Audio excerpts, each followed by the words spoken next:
Bonjour à tous, pour ceux que je n'ai pas encore rencontrés. Traditionnellement, dans les rencontres de la Fondation, nous occupons la deuxième partie de la matinée à parler plus précisément des actions que nous menons dans la thématique du moment, donc sur le vieillissement des personnes, et dans le cadre de l'année européenne du vieillissement actif et de la solidarité intergénérationnelle.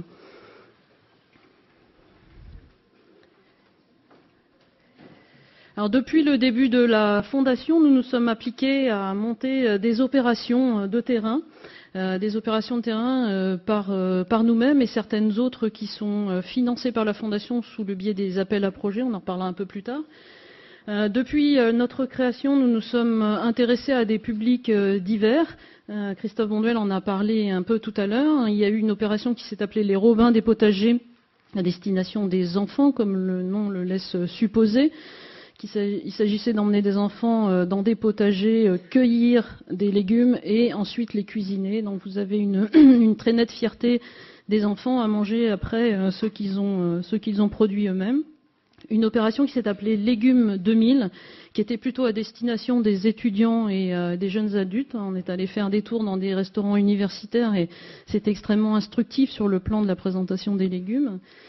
Et la ronde des légumes, qui est une opération actuellement encore en cours à destination de personnes précaires et en partenariat avec le Secours populaire français, qui a vu le jour en 2007 et qui va se terminer à la fin de cette année. Et ce dont nous allons vous parler aujourd'hui, c'est une action évidemment qui a été mise en place à destination des personnes âgées, que l'on a baptisé Art et Saveur Nature. Et nous serons deux personnes pour vous présenter cette opération, moi-même et Monsieur Billou qui est ici présent, et qui suivra pour expliquer plus précisément les réalisations qui ont été constatées pendant les pilotes. Alors ce dont on parle, c'est d'une population qui est vieillissante. Quelques chiffres ici, 17% de la population dans l'Union européenne à plus de 65 ans. Si vous regardez sur les panneaux que l'on a mis en affichage dans la rotonde, on voit qu'en 2060, ce sera 30% de la population qui sera dans cette tranche d'âge-là. Donc c'est quelque chose qui est évidemment en croissance, ça on le sait. Finalement, l'enjeu, c'est quoi? Vieillir, c'est bien, mais vieillir en bonne santé, donc être le plus longtemps possible, le nombre d'années de vie en bonne santé. On en a parlé aussi ce matin avec Monsieur Goulet. Et puis, l'alimentation a un rôle à jouer. Évidemment, c'est pas le seul rôle, mais c'est un rôle à jouer dans le fait de rester en bonne santé tout au long de notre vie. Et ça démarre très tôt. C'est un sujet qui nous intéresse depuis plusieurs années et on a commencé en 2010 à travailler sur le sujet et à essayer de mieux comprendre ces populations qui sont diverses, variées. Il n'y a pas une seule personne âgée, un seul senior. On a de ce fait publié 2 monographies qui sont téléchargeables sur notre site internet. À travers les appels à projets, on a soutenu financièrement 23 projets actuellement à destination des personnes âgées. Ça peut être des ateliers culinaires intergénérationnels, pour vous donner un exemple. Et puis, on collabore aussi depuis 2 ans avec Age Platform. Monsieur Goulet l'a rappelé ce matin, à travers 2 actions. Alors maintenant, je vais rentrer un peu plus dans le détail du concept de cette action que l'on a montée et qui est en cours actuellement.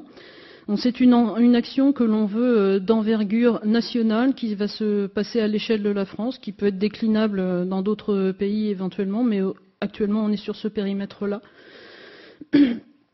La thématique s'installe autour du légume, qui est notre domaine d'expertise, mais plus largement du végétal, et on verra que dans la partie plutôt artistique, on dépasse largement le cadre du légume.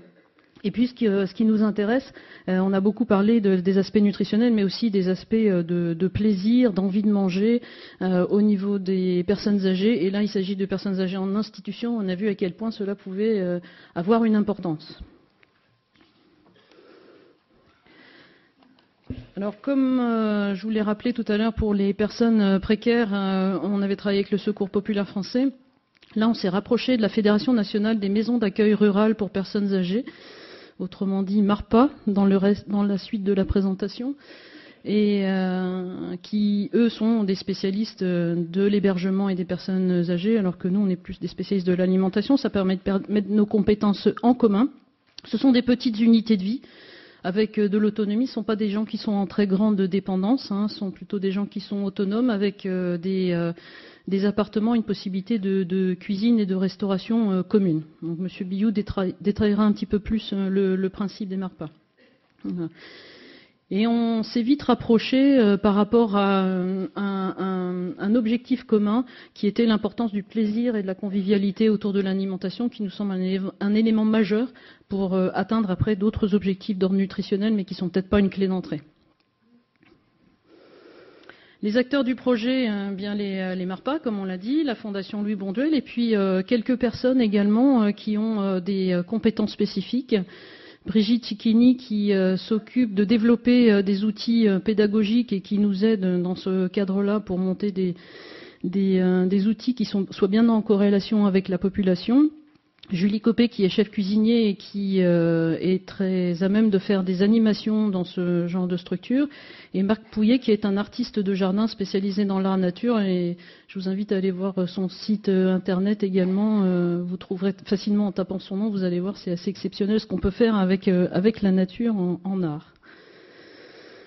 Alors cette action a été montée en plusieurs phases. L'importance de nos actions, comme le rappelait rapidement Christophe Bonduel ce matin, c'est que nous cherchons à faire des actions qui soient mesurables, reproductibles et évaluables.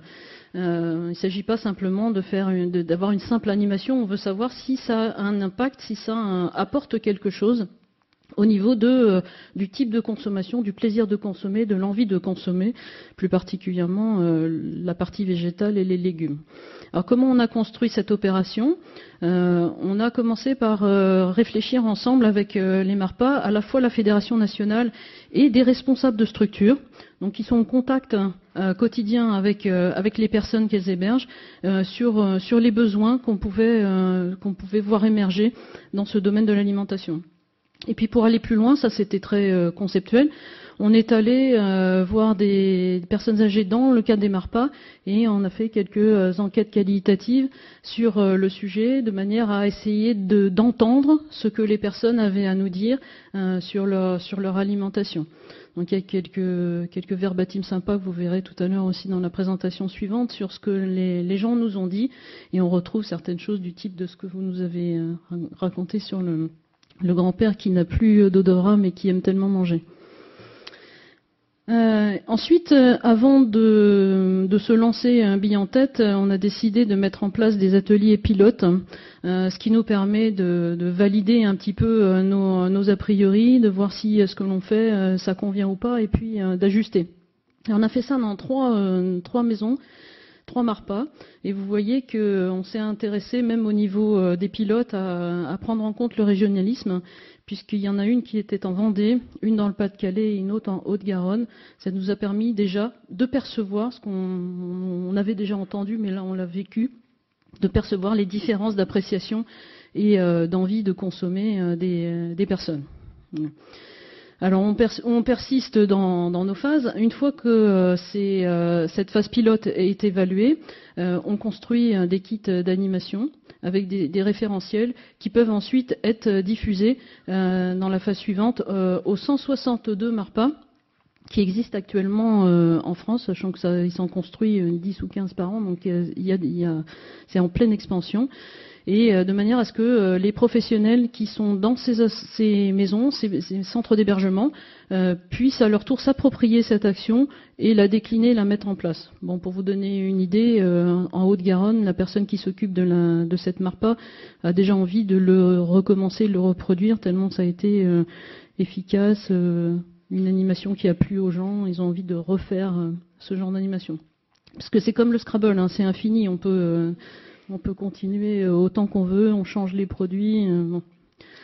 Et puis on s'est dit que ce serait très sympathique de créer un almanach, un recueil, en ayant recueilli toutes les recettes spéciales et originales des personnes, d'avoir un peu une sorte de retour de ce à quoi on pense quand on pense alimentation. Et rien qu'en parlant avec quelques personnes, on s'est déjà rendu compte qu'il y avait des spécificités, des choses qui revenaient des plats traditionnels. Et dans la première partie pilote, on s'est amusé à faire des sets de table sur les réalisations et ça a déjà beaucoup plu. Donc toute cette partie de garder l'information, garder ce qui s'est fait, c'est quelque chose qui plaît. Et puis la dernière phase, évidemment, l'évaluation de cette opération qui permettra au final, se rendre compte si c'est efficace ou c'est pas efficace par rapport à ce qu'on a mis en place. Voilà. Aujourd'hui, dans les pilotes, ça s'est bien passé, les gens sont contents. Après, sur le déploiement global sur 162 MARPA, c'est pas forcément la même chose. On n'est pas sur la même échelle. Donc, il y a eu 2 ateliers qui ont été créés.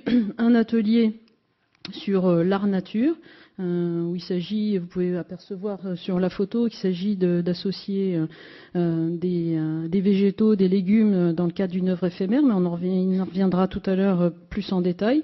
Et puis un atelier plutôt culinaire avec un éveil des sens, donc un peu les questionnements dont parlait Claire Sulmon-Rosset tout à l'heure sur essayer de sentir, de discriminer, alors sans aller dans le côté scientifique, simplement dans le côté plus ludique, essayer de voir comment les gens percevaient.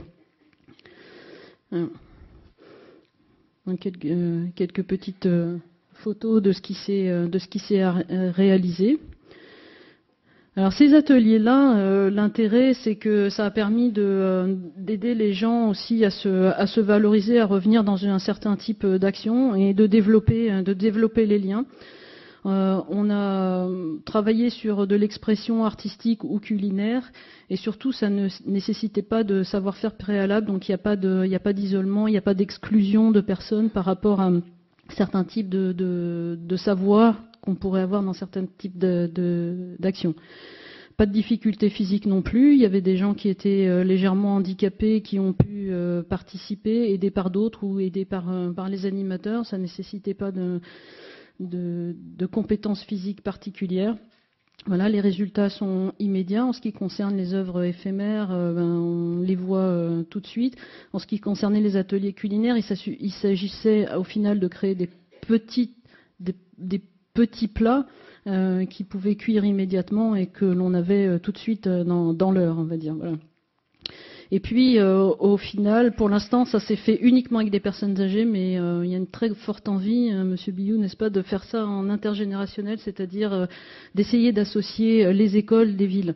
Il se trouve que les maisons d'accueil rurales sont souvent dans des petites communes et que le rapport avec les autres institutions de la commune sont très faciles, sont facilités par ce rapprochement, ça se passe dans des bourgs et de cette façon-là, il y a une grosse volonté de la part des MARPA et une attente de la part des écoles aussi de pouvoir fusionner un peu avec ça. Donc ça, il faut qu'on fasse encore évoluer parce qu'on n'a pas encore réalisé.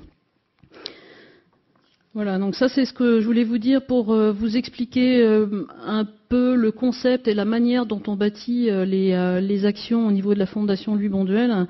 Et maintenant je vais laisser Monsieur Billou nous expliquer plus précisément ce qui s'est passé à l'intérieur de ces ateliers. Merci Laurence de Pezet pour cette présentation.